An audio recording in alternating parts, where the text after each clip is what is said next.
We are called by God. We are united in spirit. We are one body. We are open hands. We are full hearts. We are one spirit. We are mighty in the face of injustice. We are disciples. We are a chosen generation. We are faithful. We are His hands and feet. We are set free. We are blessed. We are Access. Welcome to Access. I am so glad you're here today. Welcome to week number 2 of a 3-part series we're doing called We Are Access. There's a lot of new faces around our church every week, and if we haven't met, my name is Jason, and I'm one of the pastors here. So honored that you would take time out of a busy weekend to be with us and worship with us. I'm excited you're here, and if you're new to our church, today's going to be fun because I want you to just sit back and relax, and today you get to kind of sit in on a family talk as we talk about the things that matter to our church. You see, every year we do a series called We Are Access.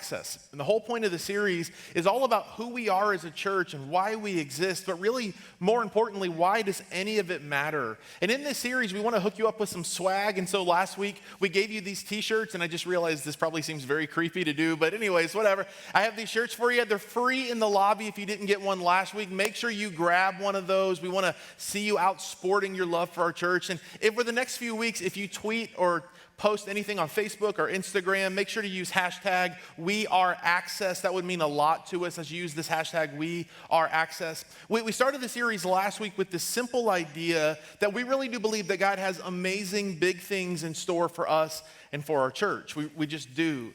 Last week we started with this verse in the book of 1 Corinthians where here is what Paul says, 1 Corinthians chapter 2, no eye has seen, no ear has heard, no mind has imagined what God has prepared for those who love Him. It means the person with the sharpest eyesight, the most beautiful auditory skills, and the person with the greatest imagination to ever live could never dream up all that God has in store for you when you fully love God. And I believe it means that for all of us as well. Like, we can't even imagine what God has in store for our church when we just lean into everything that God has for us. And so last week we started the series by asking the question, who are we? And does it really matter? And I ended with this thought, these 3 phrases that I think really frame for us so much of the heart of Access. We said this, at Access, everyone is welcome, nobody is perfect, and anything is possible. We really do believe that no matter your background, you're welcome here, that nobody's got it all together. We're all in process learning to become like Jesus, and ultimately anything can happen when we gather together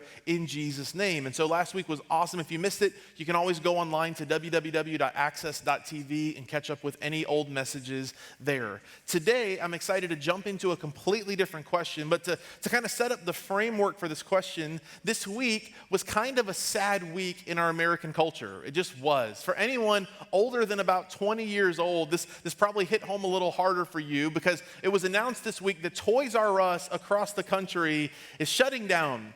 Now, the reason I said for those of you older than 20 is this. People who are under 20 have no idea the joy when you were a kid and got the Toys R Us catalog in the mail for Christmas. Does anybody remember that? My parents would say, circle the thing you want. I would just circle whole pages. I'm like, all of this. I need it all, right? Like, that's when Christmas started for me, was when the Toys R Us catalog came out. And then I grew up. And the truth is, like, I don't really go to Toys R Us anymore. In fact, I'm the reason Toys R Us is shutting down, because I would go to stores like Toys R Us, and then I would like look up something, and then I'd buy it on Amazon. You know what I'm saying? Like, it makes perfect sense that they're shutting down. But here's the truth. Before this week, honestly, I never really paid attention. I never really cared if there was a Toys R Us near me. But then, when the announcement broke that Toys R Us was shutting down, I had a bunch of friends on Facebook write things like the Toys R Us jingle. Do you remember the Toys R Us jingle? I don't want to grow up, I'm a Toys R Us kid. There's a million toys at Toys R Us that I can play with, and that's all I'm going to sing for you. And I don't even sing, I just said it, actually. But the truth is, like, the reason I think that we love Toys R Us is there's this sense of nostalgia. There's this sense of, like, it makes us feel like a kid. Being a kid's amazing for so many reasons. Like, think back to when you were a kid. There was no pressure. There were no bills coming in. You weren't worried about making your light bill this month. There was none of that, right? But when you were a kid, food just showed up. Like you didn't worry about cooking it or providing it. You just asked, what are we eating for dinner? And it would just always show up for you, right? You didn't worry about your health when you were a kid. You had a cupcake at lunch, have 2 more at dinner. It's awesome. Then you get to be an adult and everything starts falling apart and breaking in your body and you got to like gluten-free. It's terrible, right? But then, if I had to pick one thing, one reason that I think it's just awesome thinking back to being a kid, is because when you were a kid, you were free to dream about anything you wanted. You could dream about becoming anything you ever wanted. Some years ago, I asked my boys, like, what do you want to be when you grow up? And one of my boys said, I want to be a dinosaur astronaut. And I said, what is that? Is that like an astronaut who goes and sees dinosaurs in outer space? And he goes, no, I want to be a dinosaur who goes into outer space. And as a dad, I'm like, the world's got plenty of cynics, plenty of people to try to shoot down your dreams. And I was like, you be the best T-Rex ever. Get out there, son. Just go do it, right? And when we're a kid, we're free to dream. But then when you become an adult, what happens? People start shooting at your dreams. People who gave up on their dreams start trying to find holes in your dream. The world is full of cynics and haters and critics. The world needs more encouragers. And so when you were a kid, you were free to dream. But the truth is, as we get older, many of us, we let our dreams slowly die at the altar of getting a paycheck, working a 9 to 5. So today I want to talk about 2 completely different things. I want to talk about your dream, but I want to talk about God's dream. I want to talk about your dream, the thing that matters to you, and I want to give you some practical, helpful steps to accomplishing your dream. And I want to talk to you about God's dream and how we can partner with God to accomplish his dream. And I believe there's a lot of it that actually crosses over. Now, to understand this, I want to go to the Bible, to the book of Nehemiah. Nehemiah is set in the year 587 BC, 587 years before Jesus lived. And it's this fascinating story about a guy named Nehemiah who was nothing special. In fact, I think the reason I identify so much with him is there was nothing like heroic about him. There's no extra courage that he has. Like sometimes I read the Bible and I think, well, if I had his courage, well, if I had his gift of speaking, then I could do great things for God. But Nehemiah is just an average guy. In fact, Nehemiah is a slave. Now we're going to come to this in a moment, but Nehemiah is a slave to the Babylonian Empire. He worked for the king of Babylon as his personal slave. Yet, in some miraculous way, God's going to use him to make a difference. Now, I don't read much Shakespeare. That may surprise none of you, but I read like no Shakespeare. But there is one phrase from Shakespeare that I've known for many years. I love it. And here's what Shakespeare said. He said, some are born great, some achieve greatness, and some have greatness thrust upon them. This is the story of Nehemiah. Like Nehemiah, I don't think I was born great. I'm spending my whole life trying to achieve some level of greatness. And yet others have greatness thrust upon them. And that's the story of Nehemiah. He's an average guy living his life, and he understood the difference between fame and greatness. Fame is about you. It's self-serving. Greatness is always about others. And he understood that for him to leverage his life in a way that would make a difference, his life had this moment where greatness was thrust upon him. This is his story. Nehemiah is a slave to the Babylonian Empire. The Babylonian Empire ruled with an iron fist. They were one of the first nations, developed empires to use bronze in their warfare. It made them unbelievably tough and unbelievably strong. And they would literally demolish and leave no sign of life behind anytime they would go and try to conquer a village or a different nation. These are the people that Nehemiah, a Jewish man in captivity, works for. Here we go. Nehemiah chapter 1 verse 2 says this, Hanani, one of my brothers, came from Judah with some other men, and I questioned them about the Jewish remnant that had survived the exile and also about Jerusalem. This was the city of God, the city that represents God. And he asked them some questions about that old place. And they said to me, those who survived the exile are back in the province and in great trouble and disgrace. Like the people who are there in Jerusalem, they're living in disgrace. Here's why. The wall of Jerusalem is broken down. Its gates have been burned with fire. So all of a sudden, he hears what's happened in the homeland, the place where his forefathers worshiped, the place where his great forefathers maybe built the temple or built the walls to the city, this city that represents God. He hears that it's lying in ruins, and all of a sudden something happens. It's as if his heart breaks and a new part of him comes alive in a way that he's never experienced before. Look what it says in verse 4. When I heard these things, I sat down and I wept. For some days I mourned and fasted and prayed before the God of heaven. All of a sudden, Nehemiah is given a vision from God for his life. You see, up to this point, maybe he had heard that the city of Jerusalem had been destroyed, like the Babylonians did that everywhere. Maybe he knew about it intellectually, but had never made the 18-inch journey to his heart. The best way I could describe it is this. When I was in 6th grade, I learned about the Holocaust, the atrocity of the Nazi Germany people, like attacking and killing millions of innocent Jewish people. And I read about it in the book. And in the book, as I read it, I'm like, this is really sad. I hope this never happens again. But my 6th grade teacher, her mom was a lady who had actually survived the concentration camps in Nazi Germany. And one day she came in and she showed us her wrist, and on her wrist was a number that was tattooed. And she showed us how at one point, she told us the stories of how she feared for her life every night, how she and her husband were separated and she never saw her husband again. She tells us these stories, and all of a sudden, the words from the pages, they make the leap from the pages to my heart. Some years later, I was in Washington, D.C. with my family, and I toured the Holocaust Museum. I don't know if you've done this. It is astounding. It is confounding what it'll do to you. And we walk through these halls, and we see these pictures, and we see actual bones. And as you walk through, and you hear and you feel the atrocity. And all of a sudden, it moves from a story to something that moves me. All of a sudden, it moves from words on a page to something that just confounds my soul. That's what happens to Nehemiah. He hears the story from his brothers of what's happened in Jerusalem, and something in his soul comes alive, and something in his heart just continues to break, and he says, something has to be done about this. And instantly, he's given a dream, but maybe more importantly, he's given a vision. You see, there's a huge difference between dreamers and visionaries. A dreamer is someone who imagines what could be. But a visionary is someone who pictures what should be. Dreamers are people who just imagine what could be. How amazing would it be if this happened? Wouldn't it be great if we opened a business that ... There's nothing wrong with having a dream. In fact, I believe that you were created in the image of God, and God is a dreamer. The God who dreamed up the sun and the moon and all the planets and all the galaxies farther than we'll ever reach. The God who put those creepy animals in the darkest parts at the very bottom of the ocean. The God who knitted together every cell, every fiber, every tissue, every part of you that makes you you. He's a dreamer. And if you were created in the image of God, I believe that comes with the idea that you were created to be a dreamer. There's nothing wrong with dreaming. But there's a different level of dream that I believe God gives us, which is a vision. And the vision is not a picture of what could be. It's a picture of what could be fueled by the imagination of what should be. And Nehemiah is given a picture for his life. He says, the walls of the city of Jerusalem lie in ruins, and it is a disgrace to our forefathers. It is a disgrace to me as a Jewish man, but most importantly, it is a disgrace to our God. Something has to be done. So he starts to work, and he starts to pray.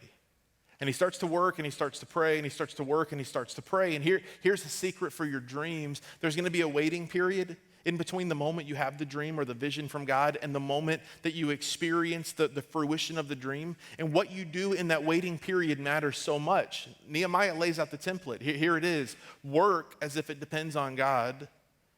Pray as if it depends on God. Work as if it depends on you. Pray as if it depends on God, and work as if it depends on you. So Nehemiah, he starts working on it. He starts developing the plans. How much would it cost to rebuild the wall? How many workers would I need in order to pull this great task off? And he works and works and works, and he prays and he prays. And as he's doing all of this, day after day after day passes. In fact, from the day that he gets the vision to the day that he gets to stand before the king and make his presentation, 40 days pass. For 40 days, he finds himself tossing and turning in bed. For 40 nights, he finds himself waking up in the middle of the night, struggling to sleep because he's so excited about the potential of the vision that God has placed in his heart. And he waits. And while he's waiting, he's working. But let me say this to you. If you're here and you have a dream, but you haven't seen the dream come to pass yet, here's what you need to know. Waiting time isn't wasted time when waiting on God. Waiting time isn't wasted time when waiting on God. And he's waiting for God to create this opportunity for him that he can step into. And as he's praying, he's working, and as he's working, he's praying, and he waits. And God, at the end of chapter 1, there's this fascinating end to his prayer. For 6 verses, Nehemiah 1, it's like verse 5 through 10, he has this amazing prayer. And here's the end of his prayer. Notice this. He ends with this. Lord, let your ear be attentive to the prayer of your servant and to the prayer of your servants who delight in revering in your name. He said, God, I pray that you'll listen, hear this prayer. He goes on to say this, give your servant success today by granting him the favor in the presence of this man. That was the king, King Artaxerxes. Awesome name if you're trying to name a baby. He's praying for an opportunity to present this vision that God has given him to the king. It's broken his heart. He said, I'm waiting for it. Now, at the end of this verse, there's 6 words. Now, these 6 words hang out. It's weird because if you read it in your Bible, it's like there's the end of his prayer, then there's these 6 words. It almost feels like it should be a new verse. It should be verse 12, but it just hangs there. It's somehow connected to his prayer. And here's what he says. He says, I was cupbearer to the king. 6 words. I was cupbearer to the king. Now, the sentence is all about his position in this moment. He was cupbearer. Now this, as a side note, this is my other dream job. I love being a pastor, but if I could have any other job, it'd be cupbearer, because here's what the cupbearer did. He was a servant to the king, but his job was to taste all the food, to drink all the wine or all the soda, all the tea. His job was to taste all the food and take a sip of all the drinks that the king would eat or drink before he did, to make sure it wasn't poisoned. So this is an awesome job, right? Like if the king gets an awesome filet cooked medium rare with a loaded baked potato and a house salad with ranch, like you get the first bite of all of that. You know what I'm saying? And then if a wine comes out, you swirl and sniff and sip it before it ever gets to the king. You are living, if you have to be a slave, this is the best slave job to get. So he's living the dream. And at the end, he just says, I was cupbearer to the king. 6 words that feel innocuous. But I've studied linguistics. I've studied semiotics. And here's what I know about language. So much of language isn't about words. So much of language is about communication. You see, you can say all the right words and the message not be received. You understand this, right? Because so much of language is your body posture. It's what do your eyes say when you're speaking. So much of language is about tone. I can prove it to you in this way. If you've ever gotten an email before or a text message from somebody and it just has these 2 words in it, there's a bunch of different ways you can read it. You can read it like, you idiot, you're so dumb, right? Or you can read it like my wife says to me all the time, like, you idiot, come on. And she's laughing and smiling when she says it. Tone matters so much. Now go back to the last verse. I was cupbearer to the king. Maybe this means I'm just a nobody. I got this vision in my heart for what could be, fueled by the passion of what should be. The walls of the city are destroyed. It breaks my heart, but I'm just a cupbearer. But I would submit to you that Nehemiah understood something that you need to understand about your dream, which is this. When God breaks your heart for something that breaks his, he uniquely places you where you need to be in that moment. Nehemiah is like, I'm the cupbearer to the king.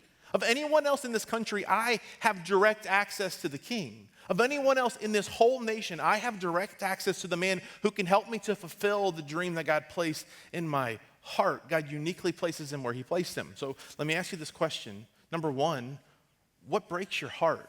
What is it you see that no one else sees? Well, what is the need you see? Is it homelessness or poverty? Is it education? Is it water related, getting clean water or medicine or food to places around the world? Like, what is it that you see that no one else around you sees? And then secondly, I'm asking what breaks your heart. And secondly, where has God placed you? Because I do believe that when God gives you a vision for your life, he'll always place you in the right place that you need to be to accomplish the plan and purposes of God for your life. So God places Nehemiah. Now, to save time and for the sake of the story, Nehemiah chapter 2, after 40 days, Nehemiah is with the king, and the king's like, bro, what's wrong with you? Why are you so sad? And he goes, well, King, why shouldn't I be sad? When the walls that my forefathers built, the temple of God and the city of Jerusalem lies in ruins, why shouldn't I be sad? The king says, well, what do you want? And because Nehemiah has worked and prayed, he has the plan to hand to the king. And the king says, sure, let's do it. And the king helps him gather all the supplies and all the men that he needs. If you're into leadership, if you lead a business or a family or any kind of leadership role, read the story of Nehemiah. It is a fascinating study on leadership. Nehemiah gets this crew of guys and they walk to the place that they're going to rebuild the walls of the city. And no one in the group even knows why they're going to Jerusalem. They're just told to follow Nehemiah. And Nehemiah could have said, we're going to go build walls. Isn't this great? But it wouldn't have took hold in their hearts until they saw it.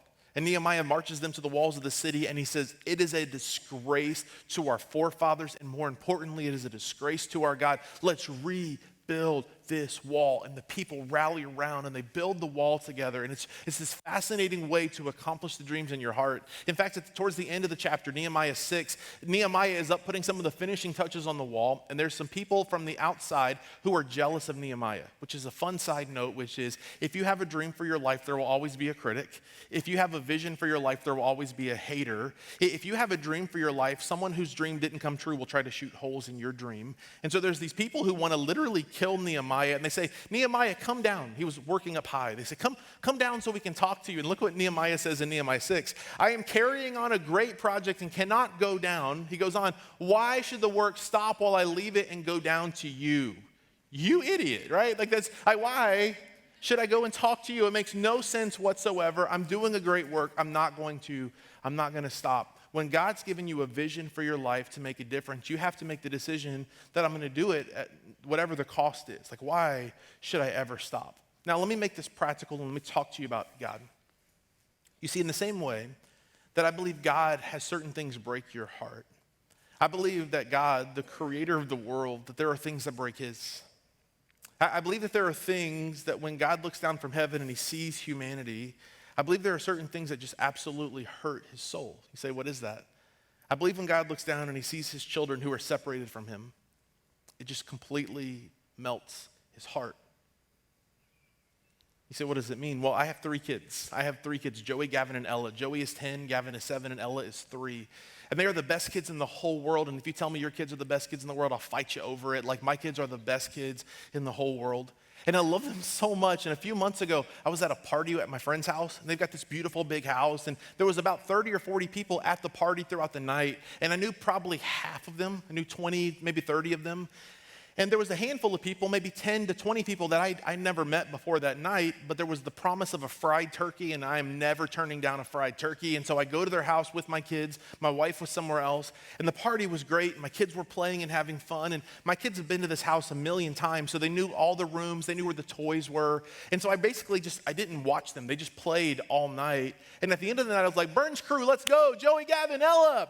And Joey and Gavin come running to me, but Ella doesn't come running to me. I'm like, well, she's playing. So I look in the bedroom and she's not there. I look where the toys were. Ella! She's not there. Maybe she's upstairs. So I go upstairs. Ella! No response. She always responds to me and there's no response. Maybe she's in the backyard and I start to feel my heart pounding faster and faster. Maybe she's in the backyard and I run to the backyard and I scream her name and she doesn't respond, and now my heart rate jumps. I feel my gut up in my throat in this moment, and in that moment, a million thoughts race through my mind. What if one of these people that I don't know, that I've never met before, what if one of them took her? What if when the front door was open, what if she wandered out by herself? What if something happened to my precious little girl? And it maybe was only 30 seconds later, some friends jumped in and started helping me. But those 30 seconds felt like an eternity, and I hear someone scream my name, and I go running. And Ella, at that season, she's 3. She probably was 3 back then, too. She had just figured out that she could go to the bathroom all by herself, and so she had just gone to the bathroom. Like, she was being good, doing what I wanted her to do, but I didn't know where she was. And in that moment, let me tell you what I didn't think. In that moment, I never thought, if something happened to Ella, it's cool. I've still got 2 boys. We're fine. My focus never shifted to who I had. All of my focus and all of my attention was on who was missing. I think in the same way when God looks down from heaven, he loves who he has, but his heart breaks for those who are missing, who are separated from him. All of his focus, all of his heart goes. That's what breaks his heart. That's where his attention goes. If that's what breaks the heart of God, then it better break our heart. If that's what breaks the heart of God, we better care about the things God cares about. In fact, let me say it to you like this. If you don't care about the lost people that are separated from God in your life, I would love to help you find another church. Because at Access, we're going to be uniquely and passionately focused on the thing that breaks the heart of God, which is the people he loves that are separated from him. If you want a church that's all about you, that's just about keeping Christians happy and fills your calendar with a million things to do, you're going to hate it here. But if you want to be on mission, you're going to love this place. So this week, I started thinking about it. Listen to this, okay? Within 30 minutes of Access, here just in Lakeland, okay? Just Lakeland, not even including our Brandon campus. Within 30 minutes of here, there are 650,092 people based on the latest stats that I found. This is the Lakeland, Winter Haven metropolitan area. Well, we have people that drive even farther than this to come to our church, but that gives you some sense of scale for how big this area is. Based on the latest stats that I found, in this area, about 19.3% of people consider themselves church-going Christians. Now, I don't know what that means. Maybe that means they go once or twice a year, but let's just say that that's true, okay? If that 19.3% statistic is true, that means that there's 522,024 people who have no church affiliation or possibly no connection to God whatsoever in our backyard. Okay, to give you some context for how big this number is, if you were to take 522,024 people and you were to line them up in a straight line leaving this school here at George Jenkins High School, and you put them toe to heel, heel to toe, one after the other, this would be right at 100 miles long, this line. To give you a context for how many people this represents, this would represent leaving this doorstep and literally going from here up to the Polk Parkway, around the Polk Parkway to I-4 East in a single file line all the way from I-4 East, all the way across, all the way through Kissimmee, past Disney, through Orlando, past Lake Mary, past Altamont Springs, past Deltona, all the way across to Daytona Beach. That's how long the line would go. Just the people within driving distance of our church who have no connection to God. Now look, if that doesn't break your heart, you need to check your heart. But this number, if I'm honest, this number, that picture, the line here to Daytona, it's too big. It's too big for me to even get my mind around. In fact, if every church in Lakeland and Brandon and Winter Haven, if all the churches in our area started just filling up with people, that number is so big that there wouldn't even be enough room for everybody. That's the truth of every church. Okay, now, but this number is still too big because even if we all crushed it, if we all led every person we know to Jesus, we wouldn't even put a dent in this number. But there is a number we can put a dent in. It's this. It's the number 1. See, every single one of us knows somebody. And while we can't lead every single person in this county to Jesus by ourselves, we can be a part of the solution. And while we can't fix the 522,024 by ourselves, you know what we can do? All of us can work on somebody. And here's the principle. We can do for one what we wish we could do for everyone. We can do for one person what we wish we could do for everyone. So let me make this practical for you. I challenge all of you over the next 2 weeks to leverage your life to make a dent in the 522,024. That's my challenge to you. I'll give you 3 ways you can apply this. The first way is this. The first way is the easiest way. This is a random act of kindness. For the last few weeks, we've given you these small cards that say something extra to show you God loves you. I'm hearing awesome stories from people about ways they're using it to pay for people's coffee in front of them or behind them, to pay for meals for police officers in restaurant, just to pay for random people's meals. I mean, the stories are amazing. There's more of those cards available at guest services. Just get them and be randomly generous. Ask God to soften the heart of the person you're being generous to and watch what he does. The second level is not just random, but it's what I'd call social. You see, here's what I learned a long time ago. Access is a church where on any given Sunday, there's upwards of 1,000 people that come on an average week, okay? But that's not just 1,000 people. It's 1,000 people times however many hundreds or thousands of friends that you have on social media. Do the math on it. I mean, that means our social reach is hundreds of thousands, potentially millions of people just through our social reach. What would it look like if all of us use social media this week and next week to invite people? We've tried to make it easy to help you. We have 2 websites you need to know about. www.access.tv/Easter is everything people need to know about for Easter. And access.tv/invite is for you. On access.tv/invite, there's invitation graphics, there's things you can use, there's websites you can share and pages you can share. And let's all use our social media. It's easy. It costs nothing. But then there's one more level that I want to challenge you to. It's not random, it's not social, it's personal. And I challenge every single one of you to put a dent in the 522,024. I challenge every single one of you to leverage your life in a way this week and next week to personally invite someone. Here's the latest statistic I've heard. 82%, more than 8 out of 10 people will say yes to an invitation to church on Easter Sunday. Man, when I was in school, 82% is gold. That's a B. B means degrees all day. You know what I'm saying? Why wouldn't you?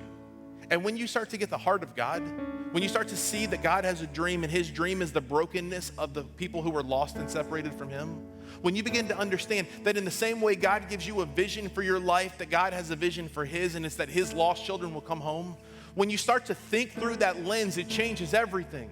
You see, every single person you interact with has an eternity at stake.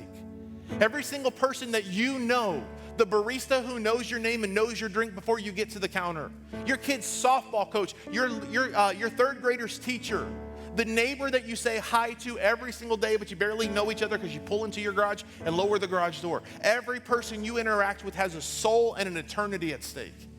What would it look like if our church just said, we're going to start doing for one what we wish we could do for everybody? And what would it look like if all of us made this decision that for the next 2 weeks, we're going to have 14 days of insane courage. And during these 14 days, every person we interact with, we're going to see them through the eyes of God, which is they are a candidate for God's love. If it breaks God's heart, it better break yours. See, here's my prayer. I don't want access to grow so we have more people. Like, that's selfish and self-serving. I want access to grow because I believe that there's people who desperately need what you've experienced. There's people in our city who need to experience the life-giving, life-changing message of Jesus. That there's people whose lives need to be completely revolutionized because of one moment with Jesus. What would it look like if we, over these next 2 weeks, were the hands and feet of Jesus, and we said, God, if it breaks your heart, it breaks ours. We're all in on it. I think it would change everything. So here's how we're going to end today. In a moment, I'm going to ask you to bow your head and close your eyes, but then I'm going to be quiet for a moment. And I'm going to ask you to examine your heart. And as you think through your life and as you think through your relationships, hopefully someone comes to mind. And I want to ask you this question. What would it look like if you and I leveraged our life for this cause? Let me say it to you like this. I'll never ask you to do something I'm not doing. So you better believe I'm on the front line. This morning in our first service, my wife had 7 of her friends that she's made that I don't know. Maybe some of them had a church connection, maybe some didn't. 7 of them here. We'll never ask you to do what we're not doing. We're going to lead the way. Would you do this with me all across this room? Would you bow your head and would you close your eyes for just a moment? Now, here's your moment of contemplation. This is your moment of just processing this. But who are the people in your life that God has uniquely positioned you in their life on purpose?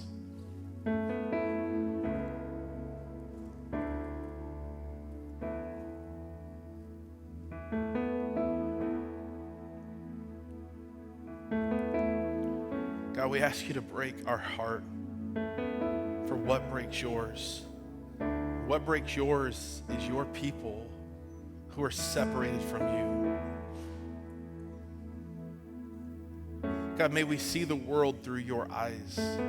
May every encounter we have with someone be an opportunity to show your love, not just to show it, but to share it.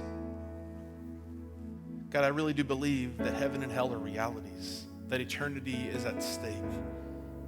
And if it breaks your heart, God, break our heart for what breaks yours. Thank you that you're the dream giver, you're the vision giver. May we have a vision to change this city.